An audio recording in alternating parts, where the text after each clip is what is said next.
it's Jen. Welcome back to Bookish Blonde. So today for you, I'm so excited. I have some historical fiction recommendations. So in the month of November, Lindsay over at Lindsay's Little Library is hosting something called Historathon. It's something she's done for a few years now. Every year she'll have different hosts and a different group read and different prompts that just really make it fun to pick out some of these historical fiction titles. So I tried to come up with a recommendation that fits each of these prompts. I have not read most of these, but they're all on my shelves. They're all books I'm excited about reading, and they're all contenders for possible reads for November. I am going to film a video a little bit later for all my reading plans in November, but this is just kind of part of that. So, two different booktubers are going to be hostessing with her, for this whole readathon, and they are going to have, I think on Lindsay's channel on December 4th, they're going to be having a group discussion about the group read. So I will leave that information below along with the original announcement video that Lindsay put out. And I hope you guys are excited as I am. The group read this year is Kate Quinn's new book, The Briar Club. As soon as I found out that this was going to be the book, I immediately went onto my library website and put it on hold. It just came in. Kate Quinn, in my eyes, is one, she can't do any wrong. She's one of my favorite, her and Kristen are my favorite historical fiction authors. And so I trust Kate Quinn with giving me a story that will just stick with me for a very long time and completely grab my interest, keep me engaged, and I usually love every page of her books. This one is post World War II in Washington, D.C. It is set in a boarding house during the McCarthy era. So you're going to get a lot of information about that time period, the paranoia that was surrounding the McCarthy scandal era, all the Red Scare, all of that. And we're following one main character. Her name is Grace. And in this boarding house, she decides to throw these dinner parties in the attic. The attic is the room that she lives in. And you're going to get a lot of different female friends, a lot of different characters. We have Fliss, who is a poised English beauty who has this facade of this perfect wife, perfect life, but there's more to meet the eye with her. You have Nora, who is a policeman's daughter who finds herself involved with a very shadowy gangster, it says. A frustrated female baseball star named Bee, whose career has come to an end, along with the Women's Baseball League ending of World War II. And then another woman by the name of Arlene, who has thrown herself into McCarthy's Red Scare. So they all sound interesting. There's going to be a lot of secrets, loyalties put to the test, and so forth. So I love powerful female friendships. So this one sounds really good. I can't wait to read this. I'm going to for sure read this as the group read. Very excited about that. All right. I'm going to try to put a graphic right here for you guys. I'm just going to go in order across the top all the way to the bottom.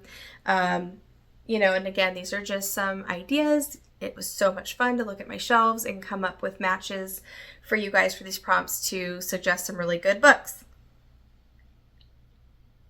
Grab yourself tea or coffee. This might be a long one. All right.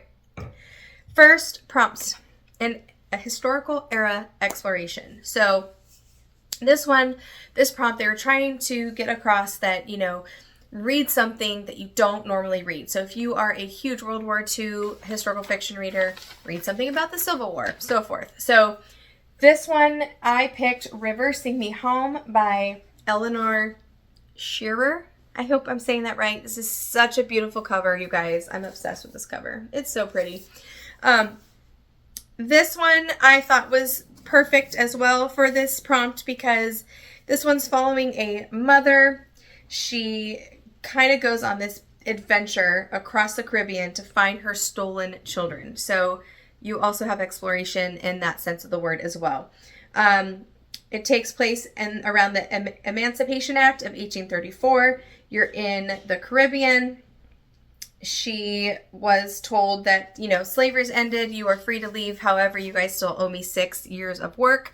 So she runs away and she goes on this journey, this exploration to find her her children. She has 5 of them, I believe it said, and the depths that a mother will go to find out what happened to her children. I know this is going to be heart-wrenching and it's going to be good, and let's hope it's half as good as this cover. Okay, so there's that one. The next one is Famous Historical Figures.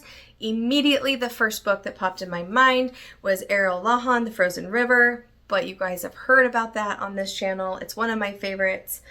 So I came up with another one that I owned that I've heard great things about. This is The Personal Librarian. This is by Marie Benedict and Victoria Christopher Murray. I have not read anything by either of those authors. The real historical figure in this one, her name is Belle Marion Greener. She was the daughter of Richard Greener, who was the first Black graduate of Harvard. And he was a well-known advocate for equality. And so you pick up, Belle goes by Belle DaCosta Green. She's in her 20s. She is J.P. Morgan's personal librarian, and she is hired to create a collection of rare manuscripts and books and art. And you're following her story. It says, the personal librarian tells the story of an extraordinary woman, famous for intellect, style, and wit, and shares the lengths she must go to. The lengths for the protection of her family and her legacy to preserve her carefully crafted white identity in the racist world in which she lives. So again, J.P. Morgan's personal librarian. Her name is Belle Marion Greener. I'll be totally honest, I don't know anything about her or this story, so that's what I love about historical fiction, is you can always learn something new or gain a new perspective of a historical event that you're already familiar with. So there's that one. All right, now for historical romance. This one has a love triangle in it, which I love love triangles. This is Lisa Scottoline's Eternal. This is her first book writing in this genre. She usually writes mystery thrillers, detective procedural dramas, and so I am so excited to read something else by her. I feel like it is amazing to me that authors can write across multiple genres. I'm so curious to see how this goes. Do I like it, or is she not going to be a good historical fiction author for me? Is she going to just work for the mystery thriller part of it? But this one is World War II. It takes place in Rome. It takes place when the Nazis invade Rome, and the historical events around that and the fate of these 3 friends. They grow up together in Rome. We have Elisabetta, Marco, and Sandro. They're very different, but they grow up really close friends. Elisabetta has dreams of becoming a novelist. Marco is a handsome cyclist with a secret. And Sandro is a Jewish mathematics prodigy. Their friendship ripens into some kind of romance. That's where the love triangle comes in. And as Italian restrictions against Italian Jews start taking root because of Mussolini, Marco, who works as a local fascist office, fears that his party is destroying his best friend, but his loyalty is torn. Elizabeth is caught in the middle. She's struggling to survive as her life is changing and crumbling around her. So yeah, it sounds like we're going to read about what war destroys and what love can heal, and I'm so excited. So there's that one. That's a good recommendation for that. I think it takes place across decades as well. Okay, next one. Social issues, cultural issues. This is one I have totally know I'm missing out on. I've heard a lot of hype about it, a lot of positive reviews from a lot of people I trust with my reading taste or with my reading recommendations that know my reading taste. And this is Yellow Wife by Sadeqa Johnson. This is under 300 pages. I don't know why I haven't read it. I feel like I could sit down with this on a Saturday, and I've heard it's hard-hitting, but really good, and page-turning as well. So this one takes place on a Virginia plantation. We're following Phoebe. She's lived a very sheltered life. She's shielded by her mother's position as the estate's medicine woman. She's cherished by the master's sister, so she's kind of set apart on this plantation already. She feels like she doesn't belong there though. Something's missing. She's struggling. She was promised to be given freedom on her 18th birthday. That doesn't happen. She's forced to leave this plantation, the only home she has ever known. And it says she finds herself thrust into the slavery at the infamous Devil's Half Acre, which is a jail in Richmond, Virginia. It says where the enslaved are broken, tortured, and sold every day. That's all I want to know. I feel like this one's going to be a tough read, but I've heard great things. So there is that one about slavery, and I'm interested to hear about this horrible jail. I've heard of that, but don't know much about it. So there's that one. Okay. Next one is a historical mystery, and for that one I'm very excited to share with you The Librarian Spy. It's another World War II. Madeline Martin, another author I want to check out. Obviously, I have the book on my shelf. This one sounds really good. We are following two different women, Ava and Elaine. Ava is posing as a librarian, but she's really a U.S. military undercover spy. And she is in a library in Lisbon, Portugal. And then you're following Elaine in France, who is helping run a printing press that's ran by members of the resistance. So they end up connecting through coded messages. They end up meeting each other and connecting through coded messages. It is inspired by a true history of American librarian spies of World War II. I love books with books. I love that they're librarians. I want to be a spy when I grow up. I think that would be awesome. So there's that one for Mystery Rec.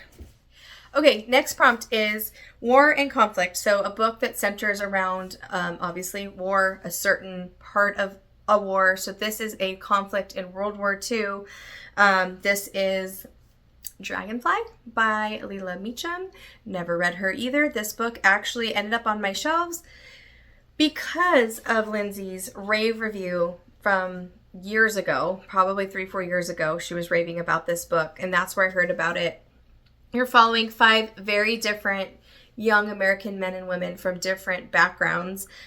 They all receive a mysterious letter asking them to fight for their country. We have a Texan athlete. We have an upper crust son of a French mother, a dirt poor Midwestern fly fisherman, an orphan fashion designer, and a ravishingly beautiful female fencer. Each choose to answer the call of duty for secret reasons of their own. They bond immediately, and their group code name is Dragonfly. So that's where the story picks up. They all take on false identities. They are dropped behind enemy lines in German-occupied Paris, so it's very specific.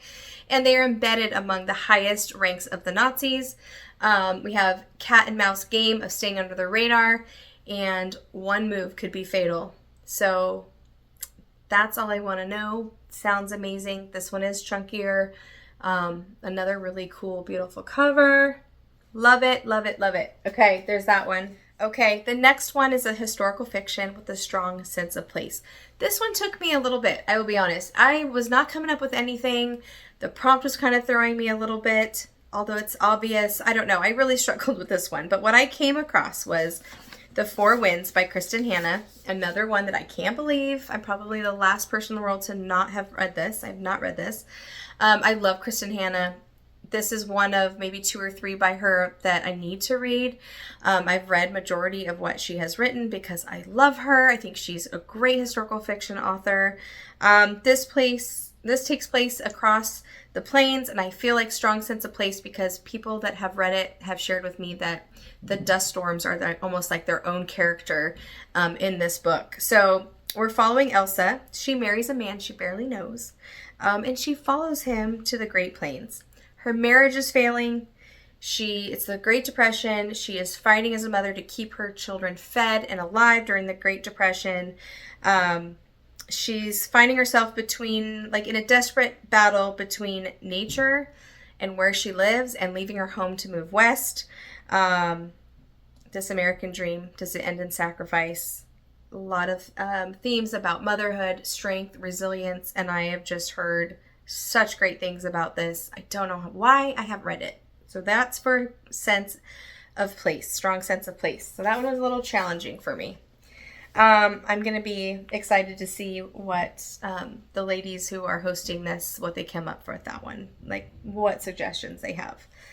Okay, we have 2 more. These last 2 can kind of go back and forth with the prompts, but we're just going to assign 1 to each. Okay, so the last 2 are film adaptation and nonfiction hybrid. So I went back and forth with switching these last 2 up. I'm just going to go with it. So for film adaptation, I've read this book. I've not seen the movie. This is Midnight in the Garden of Good and Evil by John Berendt. I hope I'm saying that right. Let's see. We have Savannah in 1981. There is a shooting in the South, and we are getting the first person account of this isolated life where in the Old South where there's this landmark murder that happens. I remember there being a lot of twists and turns, and reading this, I probably read this, gosh, you guys, like 20 years ago, maybe. When did this come out? I'm dating myself here, agent. Came out in 1994. This book is very old. But yeah, so I obviously read it after 94, but yeah, it was just, I remember there being a lot of twists and turns, a lot of really interesting characters. We have a piano playing con artist, a voodoo priestess, high society ladies, a redneck juggalo, it says, a recluse who collects poisons, a southern belle, there's a drag queen in here, and there's an arrogant antique dealer. So you have such a wide array of a variety of characters in this book, which is what really sold me on this book. And it's about this murder. And that's it. It's a true story. So the film adaptation, I wish I remembered who was in there. I'll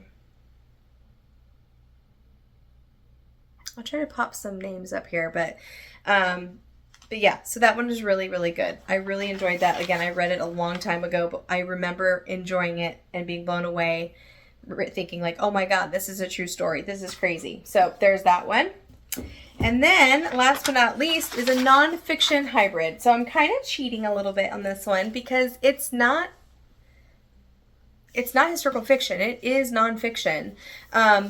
But with a nonfiction hybrid, this is Unbroken by Laura Hillenbrand. It's following, I have not read this book, but I have seen the movie. You're following a man named Zamperini. He kind of comes up, raised with like a really rough childhood. He ends up running or almost running, I can't remember, in the Berlin Olympics. Then he joins the army, becomes an airman, and his plane crashes into the Pacific Ocean, and that's where the tragedy starts. The resilience of Zamperini blows my mind. Like, within the first 20 minutes of the movie, I'm like, how is he going to survive this? And the story gets worse before it gets better, you guys. We have Prisoner of War in here as well. The reason why I picked this one is because I marked some spots. You can see there's illustrations and like real facts, real nonfiction pictures from news articles, those kinds of things. So I would love to read this. I would love to read this, and I would love to re-watch the movie. If you haven't seen the movie and you don't want to read it, please see the movie. The movie is amazing. I can't speak to this book. I did read Seabiscuit by her and enjoyed that. So I trust the writing in this. I just haven't picked it up yet, but it's an amazing story. Amazing story. So there you have it. That's for nonfiction hybrid. So I hope some of these sound good. Have you guys read any of these? If you were me, suggest something. What should I pick up in November? Like, there's so many good choices, not to mention all the ones I didn't mention in this video for Historathon. So there you have it. Are you guys going to participate? There's no rules. You could read the group read, not read the group read. You could read one and call yourself, hey, I won. I did it. I did the readathon. It's the whole month of November. just have fun with it if you're interested. So again, check down below those other channels that I linked so that you can see the announcement videos in there. I might be wrong on that date. I think December 4th is when they come together to talk about that. But yeah, so again, another video where I recommend you guys. It gets me excited again about books that are just sitting on my shelves. I need the gift of time to get all these read, but story of my life with being a reader. So that's all I have for you guys today. Thanks again. Look out for my video coming up soon about my other plans for reading in November. Once again, thanks for taking time to watch this. I hope you guys read some historical fiction in November. I'd love to hear your thoughts. Love to chat with you down below. And that's it. So have a great rest of your day. Happy reading. Bye.